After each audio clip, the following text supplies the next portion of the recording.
After Zoomies at the dog park, it's time for Drive Up at Target. In goes a big bag of kibble and one squeaky chicken toy for the good boy. Drive Up that's ready when you are, only in the Target app. Just tap Target. The First Lady of New York Radio, Joan Hamburg. Entertaining and informative. Talk Radio 77 WABC. Welcome, one and all, to the Joan Hamburg Show. I have not talked to Christopher Andersen in a while, and he has written a brand new book called, and he's a best-selling author. This book is called The King, The Life of Charles III, and it's a portrait of someone that we think we know, but we really didn't know him. Charles, who finally, as an older man, is going to be the king.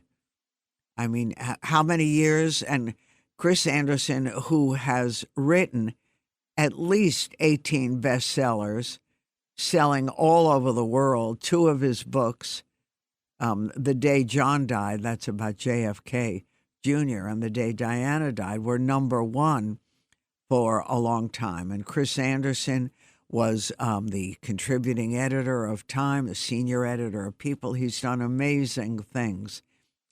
And The Life of Charles was a real read. I mean, I picked it up and I couldn't put it down. We think we know everything, but we knew nothing. And it was a fascinating look, too, at the monarchy and about all the characters in it, about Lady Diana as well, Camilla, Parker, all of it. So I'm curious, and welcome to you, Chris. What made great to you? be back.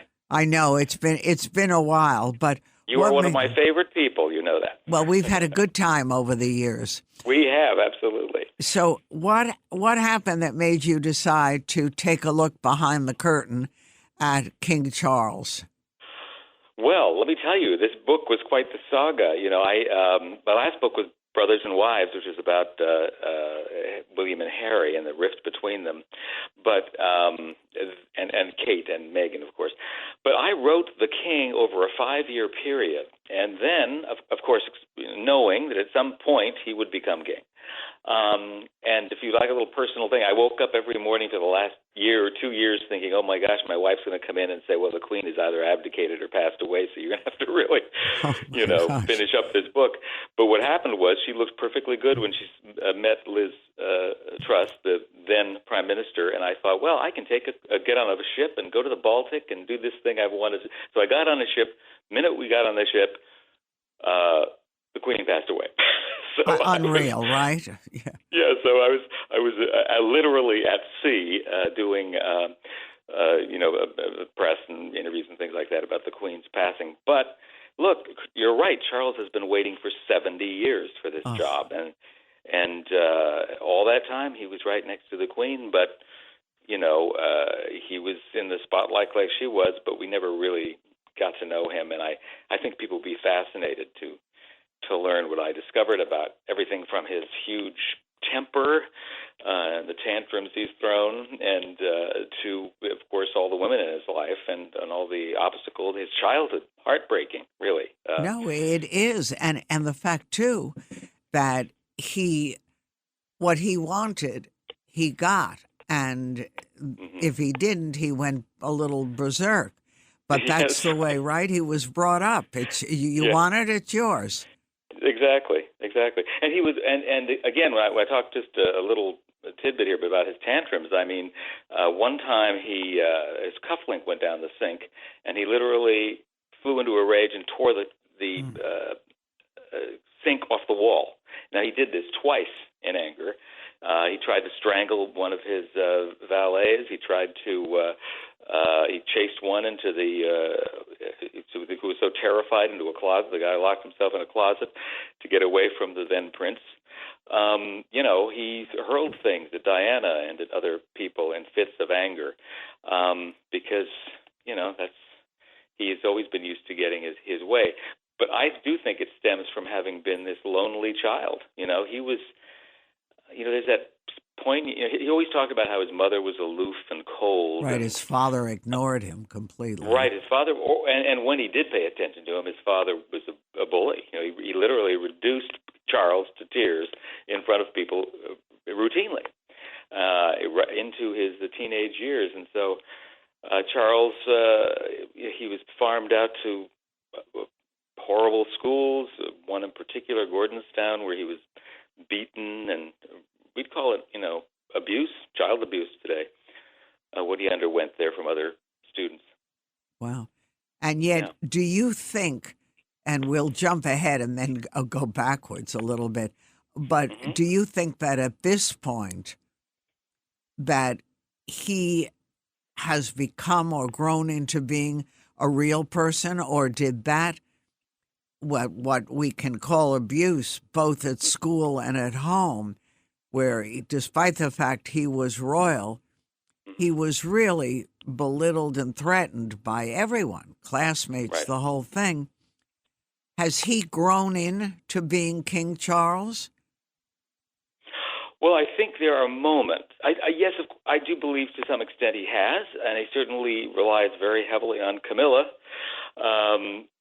But there are these flashes of temper and patience. For example, we saw it just recently when he took over. There he is, first days as king. He has to sign some papers in Scotland, and you may recall the assistant didn't move fast enough to clear the desk, and the prince had a little hissy fit there.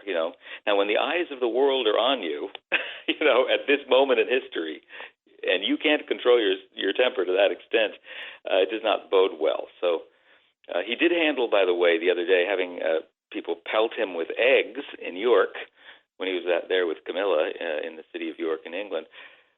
He managed to keep his cool when that happened, but I'm sure he flew into a rage later on behind closed doors. And Camilla herself is a piece of work. I mean, that was a really interesting portrait of a woman who was a mistress and was proud of her relative being a mistress. And despite the fact that she knew what was going on and his marriage and his kids and everything else, she just soldiered on. Right. And it's interesting. You hit the nail on the head there with the reference to wanting to be a mistress. It was this, her great-grandmother was Alice Keppel, who was the mistress to Edward VII. And even when Edward VII died, Queen Alexandra, who was very popular, summoned Alice Keppel to the king's bedside because that was the woman he really loved. And even the queen knew it. So even as a little girl, Camilla would talk about her great-grandmother, the king's mistress, and brag about it. Lynn Redgrave was at her school at the same time, and she told me some interesting stories, the actress. She set out to be the mistress, the opening line, practically, to Charles when Camilla met him in 1971 was, my great-grandmother and your great-great-grandfather were lovers, so how about it? Right there. Right there. And then later on, when she was, she had a brief time, even though she was an aristocrat, granddaughter of a baron, and didn't have to work, she did do a little stint working, and she had roommates, and the roommates were marrying lords and dukes and whatever, and they said, why aren't you marrying a lord? And she said, I'm holding out for a king. Which she exactly did. What she did. Yes. Which she did. But it was also interesting that the children, the now grown-up children, who are probably so revered in England, also have their tempers and their little problems. And what do you think? I mean, everyone thinks of William as this dear, darling, loving guy, but that kid's been through a lot, and he also manifested it in many ways. Oh, yes. I do write about that, too. And he does have a temper as well, and he has these dark moods. He went through a lot of course, it didn't help when he became an air ambulance pilot, and then he got to see real tragedy up close, taking victims of traffic accidents and injured children to the hospital, that sort of thing. That plunged him more into sort of a depression. But I think the defining moment, as far as both the boys are concerned, Harry and William, was when they walked behind their mother's coffin. Yeah, and that I think was terrible. It was terrible. They were forced to do this, and they didn't want to do it. And Charles really had a big role in forcing them to do it, as did Philip. And then now they kind of suffer from PTSD. They say post-traumatic. Harry says when he flies into London, it's a triggering experience because all he can think of is that day. And Charles, I think, feels guilty about it. Frankly. I'm sure he does. But it's also amazing that Charles, with all his loneliness and all his rejection by his peers and even by his family, had a ton of women or lovers and just took what he wanted. It was like being let loose in a bakery. Right.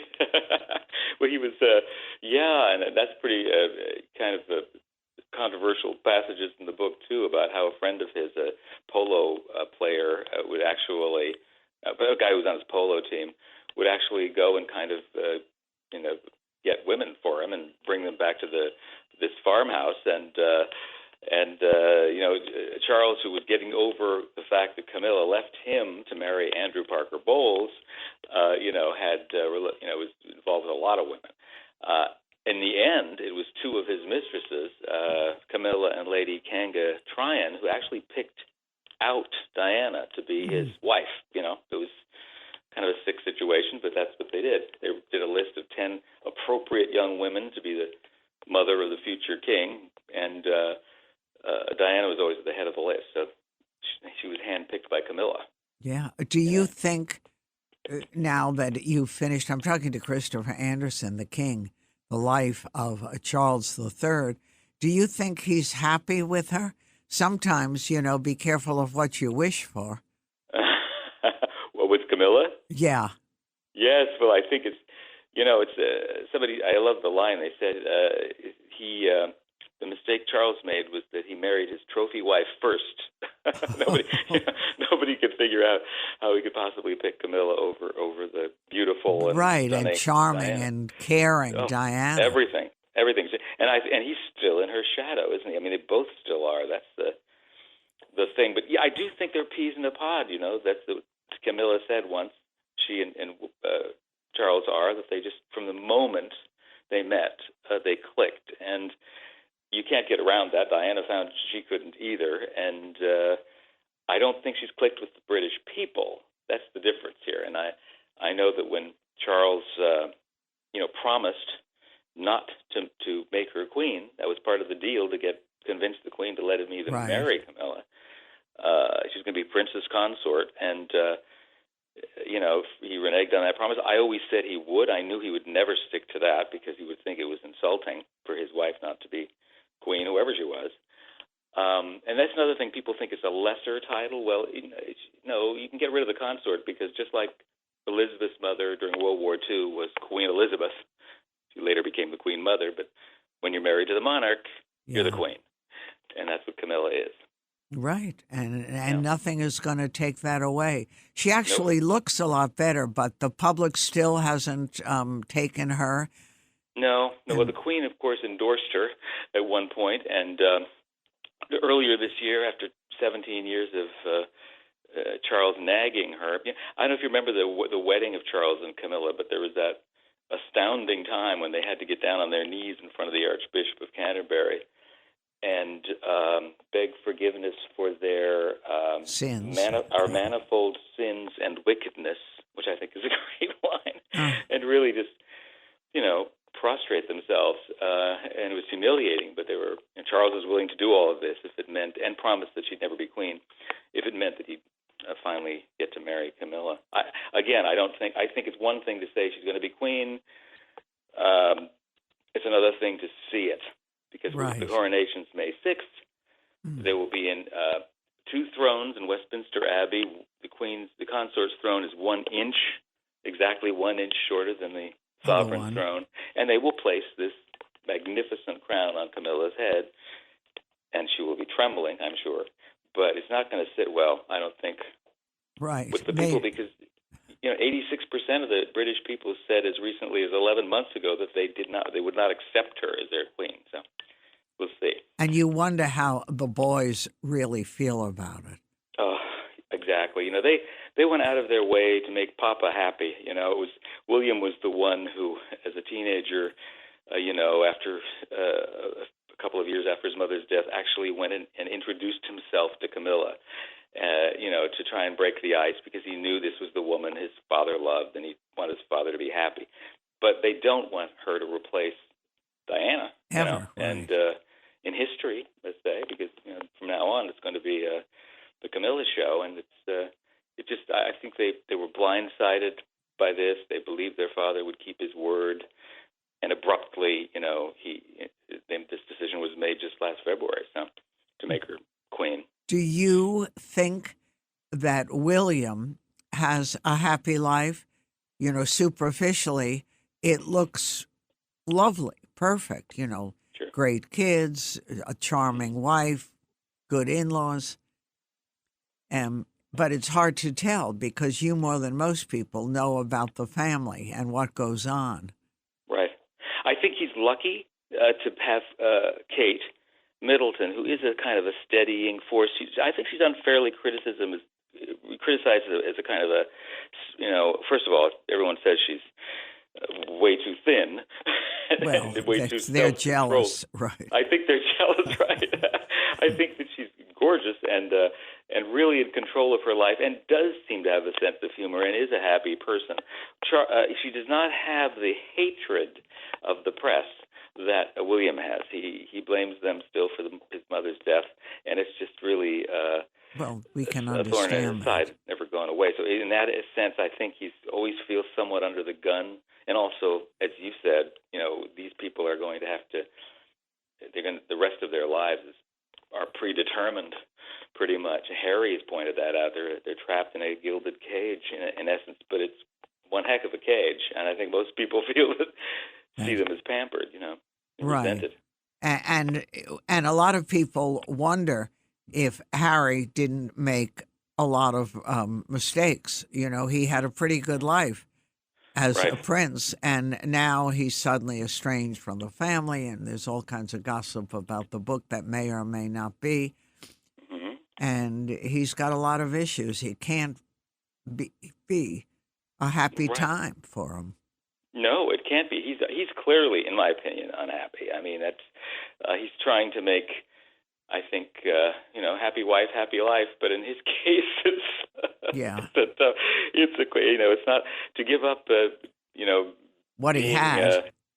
Yes, I mean to have all that he had and give it up to be an influencer. It just doesn't seem like it was.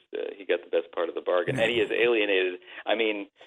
Look what the royal family did. They embraced Meghan. They really did in a major way. I remember when the Queen went on that trip with Meghan. They got on the royal train and they went up to northwest England, and there were wonderful pictures of the Queen just laughing her head off. She had a great time with Meghan. She liked Meghan a lot. And Charles walked her up the aisle when Meghan's father didn't show. He befriended Meghan's mom, and I think there was real affection there, and all of a sudden, boom, like all these happened? Accusations coming from Montecito. But I know a lot of people who have worked with her and who know her very well, including college roommates. One of them was one of our interns a while ago, and not a bad word about her. They all thought she was great. Fun and loyal and lively. So it's interesting when you look at all this cast of characters. Will Charles, and you think so too? I do too. I totally see that. But I think she has by the time some of these comments got to her about race and whatnot, they did seem toxic and wrong and hurtful. And I think she was in a real pressure cooker. But by the same token, it would be nice to see everybody just put down their weapons for 2 minutes, so to speak, and see if they can reach some sort of accommodation. Right, and live their lives. Is Charles going to be a good king, in your opinion? This is all guessing, of course. There's no crystal ball. I think the first mistake people are making is to think he's going to be a placeholder king because of his age. Because first of all, you have the longevity of the Windsors. I mean, my God, he could very easily be on that throne for years, 25 years, yeah, many years, and. He's 77. If he lives as long as his mother, he would be 20 years.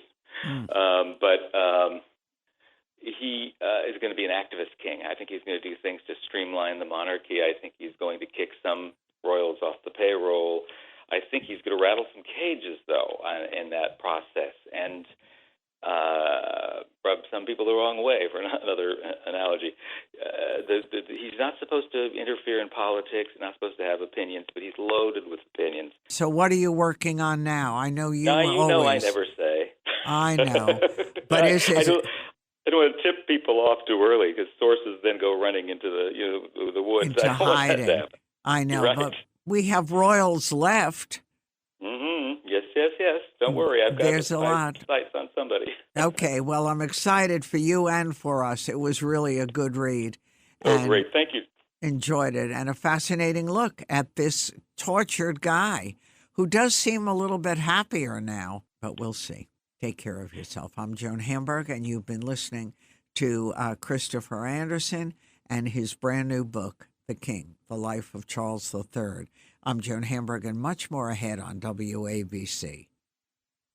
You just realized your business needed to hire someone yesterday. How can you find amazing candidates fast? Easy. Just use Indeed. Stop struggling to get your job post seen on other job sites. With Indeed sponsored jobs, your post jumps to the top of the page for your relevant candidates, so you can reach the people you want faster. According to Indeed data, sponsored jobs posted directly on Indeed have 45% more applications than non-sponsored jobs. Don't wait any longer. Speed up your hiring right now with Indeed. And listeners of this show will get a $75 sponsored job credit to get your jobs more visibility at Indeed.com/ARTS. Just go to Indeed.com/ARTS right now and support our show by saying you heard about Indeed on this podcast. Terms and conditions apply. Hiring? Indeed is all you need.